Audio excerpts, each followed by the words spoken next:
Assalamualaikum warahmatullahi wabarakatuh. Alhamdulillah wassalatu wassalamu ala Rasulillah Sayyidina Muhammad ibn Abdillah wa ala alihi wa sahbihi wa man wala wala hawla wala quwata illa billah, amma ba'd. Hadratul mukarramin, ma'asyiral muslimin wal muslimat rahimakumullah. Alhamdulillah, malam hari ini saya bisa bersilaturahim dengan bapak-bapak dan ibu-ibu jamaah Masjid Hizbullah yang dirahmati oleh Allah. Mudah-mudahan kita senantiasa diberi kesehatan dan juga dilindungi oleh Allah SWT, sehingga kita masih dapat istiqomah untuk melaksanakan kewajiban-kewajiban kita. Di antaranya adalah sholat berjamaah dan juga hadir pengajian atau thalabul ilmi, dan mudah-mudahan langkah kita dari rumah sampai nanti kita pulang dicatat oleh Allah SWT sebagai langkah ibadah yang pahalanya dilipat gandakan. Allahumma amin. Bapak-bapak, ibu-ibu yang dirahmati oleh Allah, saat ini kita berada pada bulan yang sangat luar biasa, yaitu bulan Rajab. Beberapa hari lagi kita memasuki satu peristiwa, yaitu peristiwa Isra dan Mi'raj Nabi Muhammad sallallahu alaihi wasallam. Sebelum saya membaca kitab sebagaimana rutinan kita, ingin sedikit berbicara tentang Isra Mi'raj walaupun hanya secara ringkas, bahwa peristiwa Isra dan Mi'raj itu adalah ujian bagi kita, ujian keimanan bagi kita. Bagaimana maksudnya ujian keimanan bagi kita? Kita ini diuji oleh Allah, apakah kita ini benar-benar beriman atau tidak beriman dengan peristiwa Isra dan Mi'raj. Karena peristiwa Isra dan Mi'raj itu sulit untuk dilogikakan, sulit untuk dipikirkan secara nalar otak manusia. Begitu.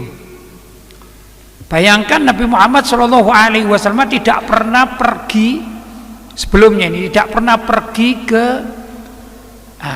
Palestina, yang barangkali ini ya, jarak antara Mekah dan Palestina itu sekitar 1.500 kilo gitu ya. Kalau sini Jakarta itu cuman 1.000 kiloan, barangkali begitu ya.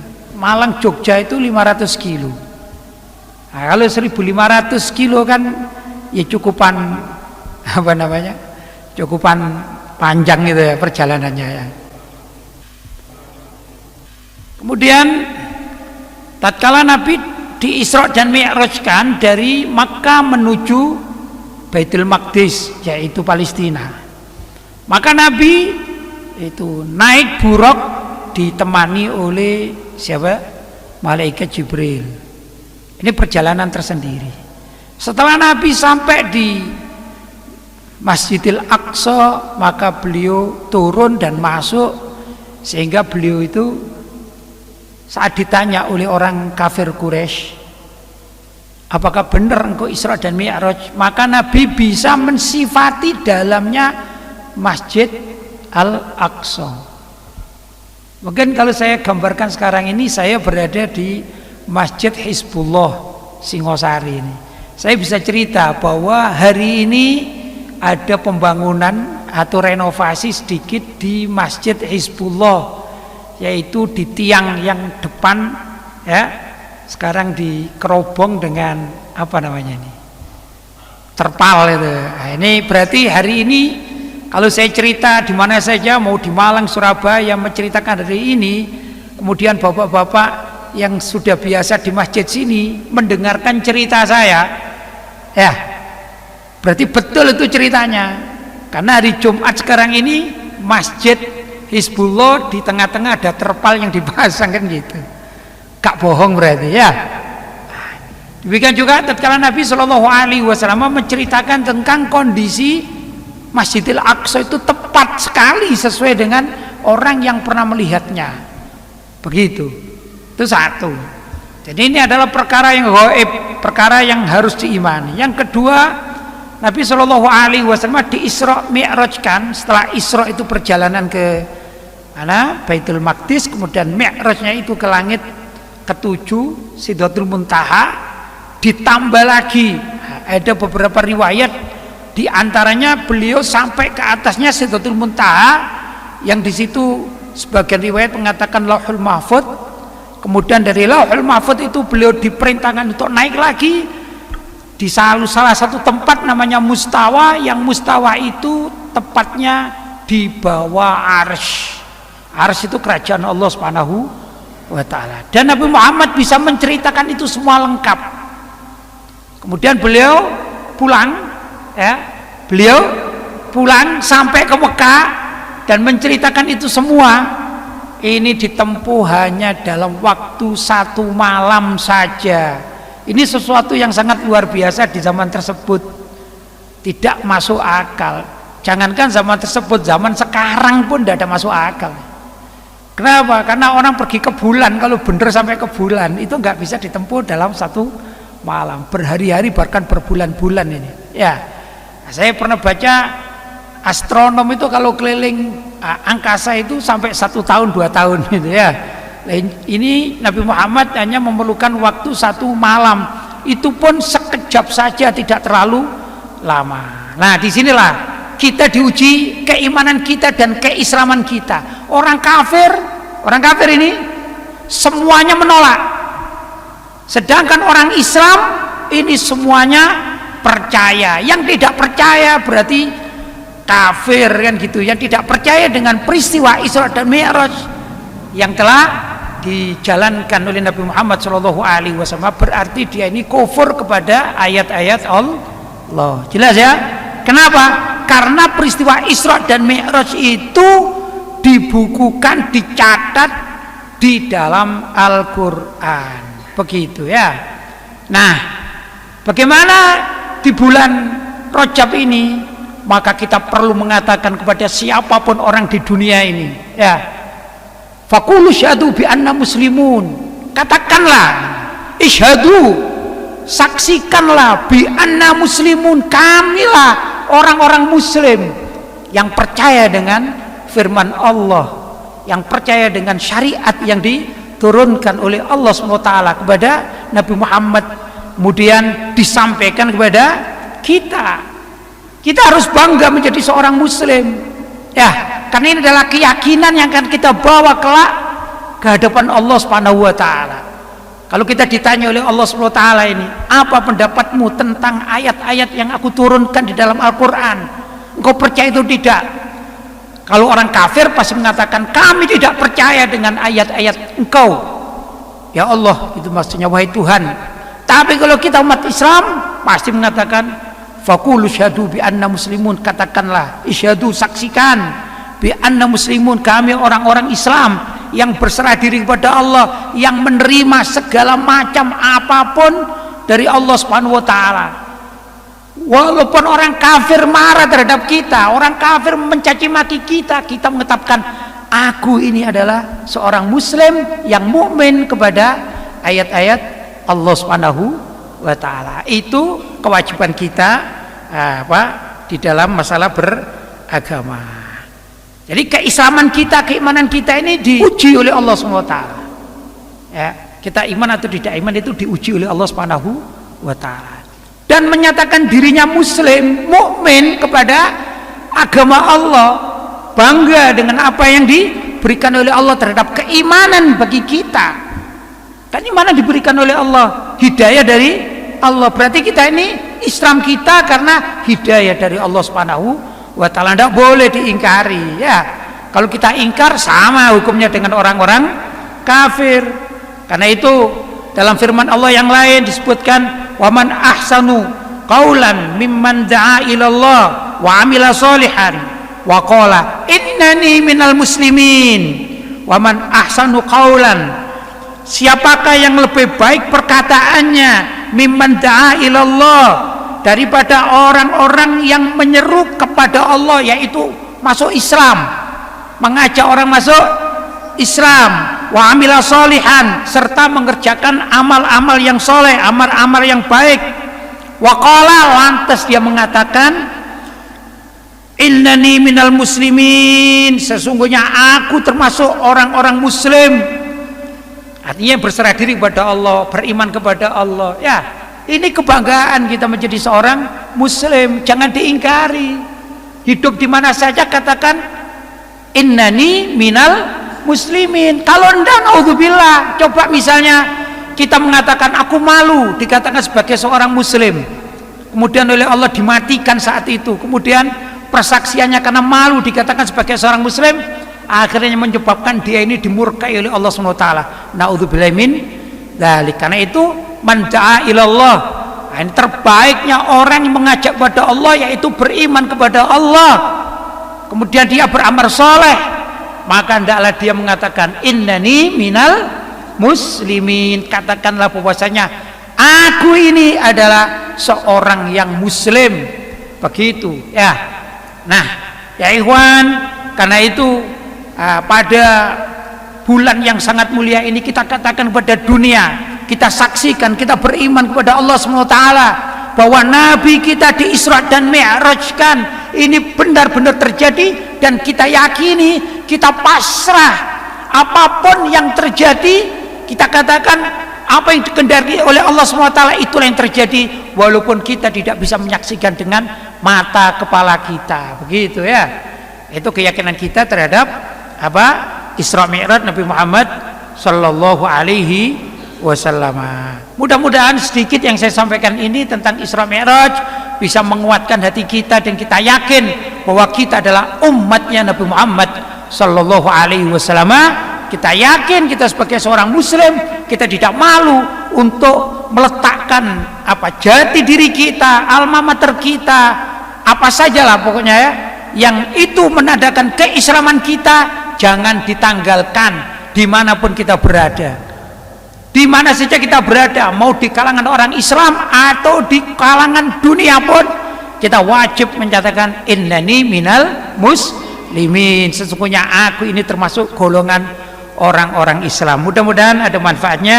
Kita lanjutkan pengajian kita pada pembahasan yaitu anjuran Nabi Muhammad SAW agar orang itu yang masih hidup mengirimkan pahala kepada orang-orang yang telah meninggal dunia. Yang utamanya adalah Nabi SAW bersabda, Iqra'u Yasin ala mautakum, bacalah atau bacakanlah surat Yasin untuk mayit kalian. Itu yang bulan terdahulu kita bahas, dan kita lanjutkan sekarang pada pasal yang keempat, Robi'an. Yang keempat, Al-Qira'atu alal amwat, membaca Al-Quran atau doa alal amwat untuk orang-orang yang telah meninggal dunia. Amara bihan Nabi sallallahu alaihi wasallam, bahwa Nabi telah memerintahkannya. Faqad akhrajal Imam Ahmad, sungguh telah meriwayatkan, yaitu Imam Ahmad fi musnadi, dalam kitab musnadnya, wa Abu Dawud dan Imam Abu Dawud, wa Nasai dan Imam Nasai, wa Ibnu Hibban dan juga Imam Ibnu Hibban, wa sahhahahu, bahkan Imam Ibnu Hibban mengatakan ini hadisnya sahih. Anhu alaihi salatu wassalam, dari beliau Nabi kita Muhammad sallallahu alaihi wasallam, annahu qala, bahwasanya beliau sallallahu alaihi wasallam itu bersabda, Iqra'u Yasin ala mautakum, bacakan surat Yasin untuk mayit kalian. Artinya kita diperintahkan untuk baca, entah di rumah, entah di kuburan, entah di masjid, terserah ya. Yang penting kita tujukan untuk orang yang sudah meninggal dunia dari keluarga kita, handetolen kita. Qala Nawawi rahimahullah, berkata Imam Nawawi rahimahullah fi kitabih Al-Azkar, dalam kitabnya yaitu namanya Al-Azkar, manasuhu, apa yang tulisannya atau ketentuannya, Qala ulama minal muhadditsin, berkata para ulama dari kalangan ahli hadis, wal fuqahai, dan ahli fikih, wa ghairihim, dan yang lainnya, maksudnya ulama-ulama selain ahli hadis dan ahli fikih.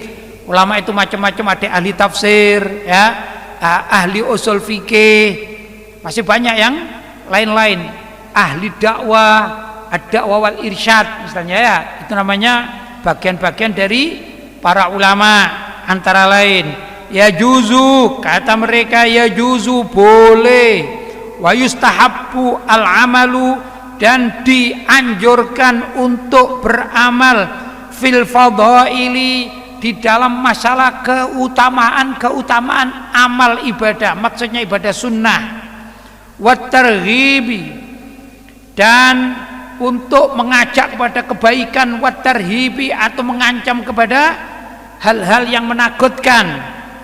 Dengan apa? Boleh mengamalkan bil hadisid dhaif, yaitu mengamalkan hadis dhaif. Padahal hadis Iqra'u Yasin ala mautakum, hadis tentang Iqra'u Yasin, bacakan surat Yasin ala mautakum untuk mayat kalian, oleh Imam Ibnu Hibban dikatakan hadis sahih, ya. Nah, ini Imam Ibnu Hibban, ini termasuk ulama Ahlussunnah wal Jamaah. Malam yakun maudhu'an, asalkan hadis dhaif tersebut bukan hadis palsu. Yang jelas hadis Iqra'u Yasin ala mautakum ini bukan hadis palsu. Walaupun sebagian ulama mengatakan dhaif, tapi karena yang meriwayatkan itu banyak, maka istilahnya hadis dhaif ditambah beberapa riwayat yang sama dengan jalan guru-guru yang berbeda. Maka oleh para ulama dikatakan ini, andai kata betul hanya mengatakan hadis dhaif, maka yartaqi ila a'la darajatan minhu, maka dia bisa naik pangkat kepada derajat yang lebih baik daripada istilah dhaif, yaitu namanya hadis hasan li ghairihi. Hadis hasan karena ada penyokong dari ulama-ulama yang lain. Begitu. Coba Imam Ahmad bin Hambal. Siapa Imam Ahmad bin Hambal? Beliau adalah pencetus mazhab Hambali. Apa kita berani mengatakan beliau ini riwayatnya dhaif? Gak mungkin. Kalau apa yang dikatakan oleh Imam Ahmad bin Hambal dikatakan dhaif, tidak berlaku, berarti mazhab Hambali gak bisa diamalkan jadinya. Ini kan bahaya jadinya. Ya, demikian juga tadi diriwayatkan oleh Imam Abu Dawud. Imam Abu Dawud ini memiliki hadis namanya Sunan Abu Dawud. Ini hadis-hadisnya ada yang sahih, ada yang hasan, dan ada yang dhaif. Tapi bukan palsu, karena tidak mungkin Imam Abu Dawud meriwayatkan hadis palsu. Demikian juga dengan Imam Nasai. Imam Nasai ini imam yang sangat kuat, ya, dalam periwayatan, diterima oleh umat dan oleh ulama seluruh dunia. Ini juga mempunyai kitab namanya Sunan An-Nasai. Begitu. Yang oleh ulama Ahlus Sunnah wal Jamaah ada istilah kutubus sittah. Kutubus sittah yaitu 6 kitab yang mu'tabar, 6 kitab hadis yang diakui oleh dunia Islam. Yang pertama Sahih Bukhari, yang kedua Sahih Muslim, yang ketiga Sunan At-Tirmidzi, yang keempat Sunan Abu Dawud, yang kelima Sunan An-Nasai. Nah, untuk yang ke-6 ini ada khilaf bainal ulama, ada yang mengatakan Imam Ad-Darimi, Sunan Ahmad bin Hambal, ada juga begitu, ada beberapa kriteria untuk yang ke-6, ya. Tapi ini termasuk di situ ada nama-nama, yaitu siapa? Imam Abu Dawud dan Imam An-Nasai. Ini masuk dalam imam-imam dari 6 kitab hadis yang diterima oleh seluruh dunia Islam. Gak mungkin mereka meriwayatkan hadis maudhu' atau palsu, tidak mungkin. Begitu. Qultu, kata Abu Yazid Muhammad bin Alawi Al-Maliki, pengarang kitab ini, fasukutul Imam Abi Dawud an tad'ifihi, diamnya Imam Abu Dawud dari mengatakan ini dhaif yadullu ala annahu salihun wa annahu la yaqutu an darajatil hasan li ghairi, bahwasanya hadis Iqra'u Yasin ala mautakum itu yartaki atau naik kepada derajat yang namanya hasan li ghairi, atau hadis hasan dikuatkan oleh riwayat-riwayat yang lain. Begitu. Wa aqallu ma yuqalu fihi annahu nafi'un lil amali bihi, minimal orang atau para ulama di dalam menilai hadis Iqra'u Yasin ala mautakum annahu, bahwasanya hadis ini nafi'un bermanfaat lil amali bihi untuk diamalkan, dafi'un bisa mencegah li'tiradil mu'tarid bagi atau terhadap orang-orang yang mengingkarinya, au ingkarul mungkiri, sama para pengingkar yang tidak mau mengamalkan lihadal amal, untuk amalan ini maksudnya mereka tidak mau untuk baca Yasin bagi mayit, padahal kita alhamdulillah warga ahlu sunnah wal jamaah ya, bahkan ada istilahnya jamaah tahlil ya dah, jamaah Yasin rutinan gitu ya, ada kan. Nah ini bermula dari apa? Dari hadis Iqra'u Yasin ala mautakum yang riwayatnya tadi dikatakan solihun lil ihtijaj, maksudnya adalah cocok dan boleh dibuat dalil, artinya kuat. Kenapa? Diriwayatkan oleh Imam Abu Dawud dan Imam An-Nasai, bahkan oleh Imam Ahmad bin Hambal dan oleh Imam Ibnu Hibban dikatakan hadis sahih. Begitu. Saya pernah membaca satu keterangan, lah ini orang yang lahirnya kurang lebih 200 tahun yang lampau, jadi baru 2 abad. Sedangkan imam-imam ini yang kita tunjukkan ini sudah ratusan tahun yang lampau. Orang yang baru lahir bahkan belum sampai lah 2 abad barangkali begitu. Ini ada namanya Al-Albani. Ini tokoh, kalau di dalam riwayatnya dia ini aslinya adalah orang yang ahli servis jam di pasar.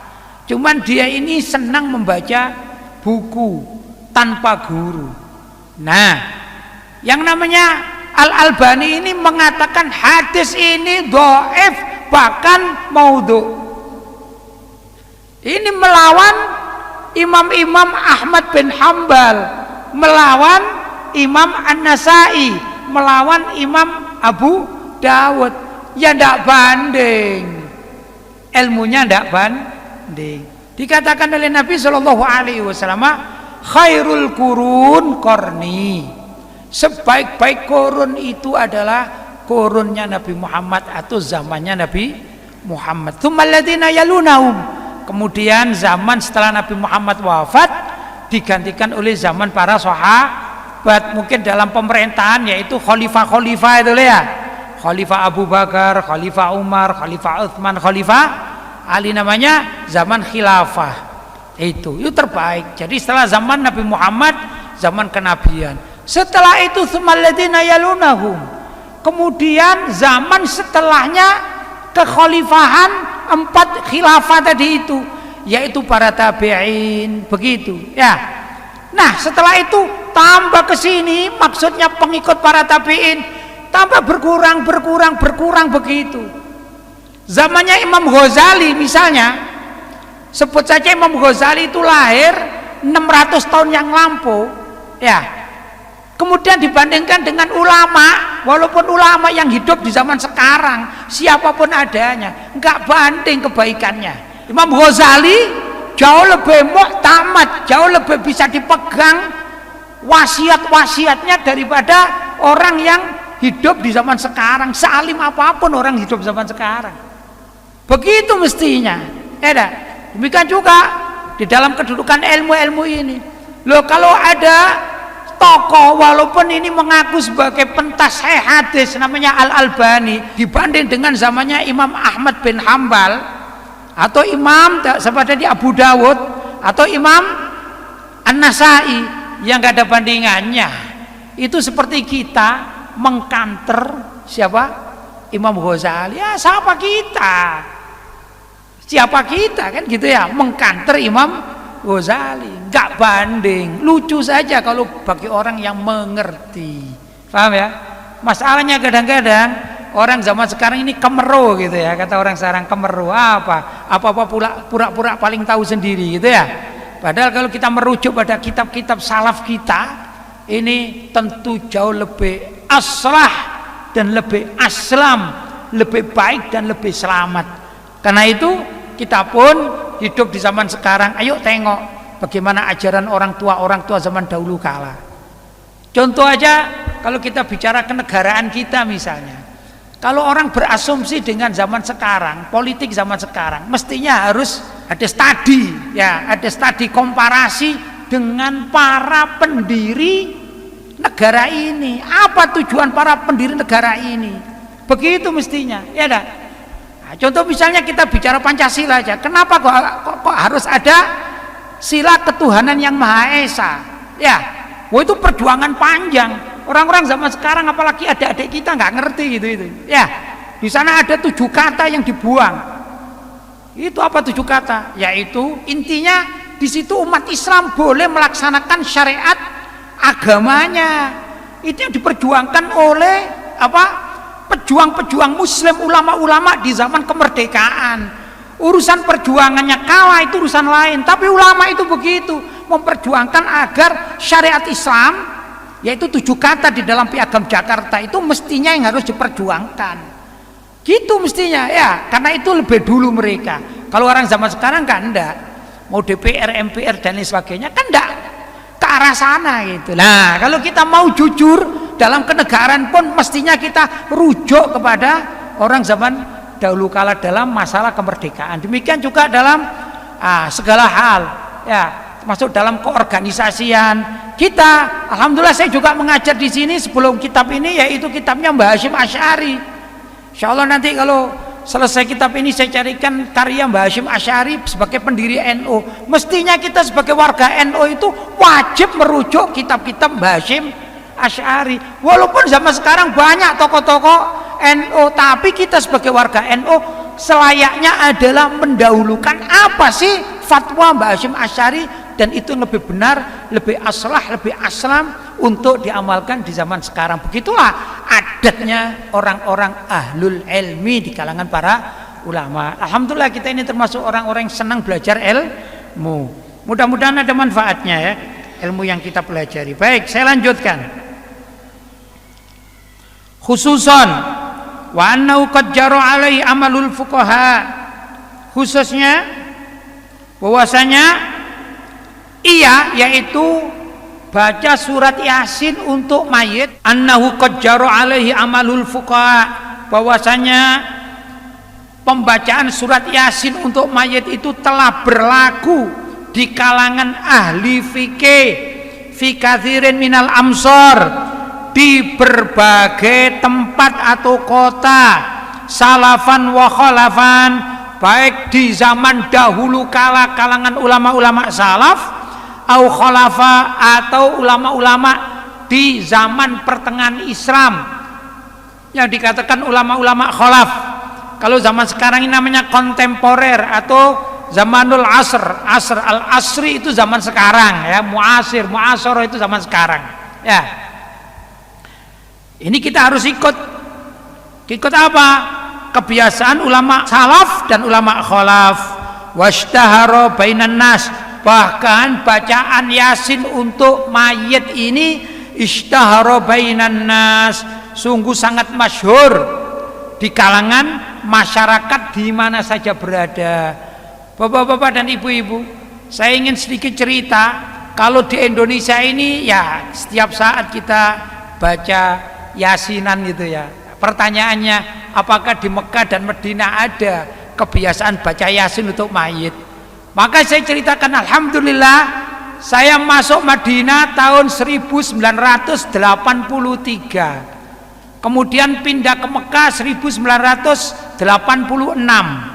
di Mekah, kemudian pulang ke Indonesia tahun 1991. Dan di sana kalau ada keluarga atau jamaah dari guru saya yang meninggal dunia, guru saya yang pengarang kitab ini, Abu Yazid Muhammad Alwi Al-Maliki. Kami ini di pondok seringkali baca Yasin dan tahlil, kemudian diundang untuk tahlilan di rumah duka, begitu. Cuman memang sedikit berbeda tata caranya, maklumlah perbedaan adat itu sudah lumrah. Biasanya kalau orang Mekah Ahlussunnah wal Jamaah kalau tahlilan itu kita datang langsung disodori surat-surat namanya Al-Quran Mujazza yang setiap juz itu loh, satu juz, satu juz lagi, misalnya juz satu buku ya, juz 2 satu buku lagi, kan gitu, Mujazza namanya. Itu dibagikan dan banyak tersedia, dan di sana banyak Al-Quran Mujazza yang dijual satu juzan itu ya sampai 30 juz, berarti 30 apa? Naskah itu tempat dijual di Mekah, sehingga rumah tangga itu banyak memiliki. Kalau yang hadir gitu ya ada 100 orang atau mungkin lebih mudah, kalau yang hadir 90 orang maka disodori 3 kotak gitu, 3 tempat itu dibagi kepada yang hadir, disuruh baca. Nanti terakhir ada beberapa zikir-zikir yang sedikit berbeda, kemudian kiainya atau imamnya ya ketuanya itu baca doa yang ditujukan kepada mayit sama dengan kita. Kita pun di sini kan demikian ya. Pertama kita diajak baca surat Yasin. Setelah baca surat Yasin dibaca dengan zikir-zikir. Setelah itu kiainya atau imamnya baca doa untuk mayit, hampir sama ya.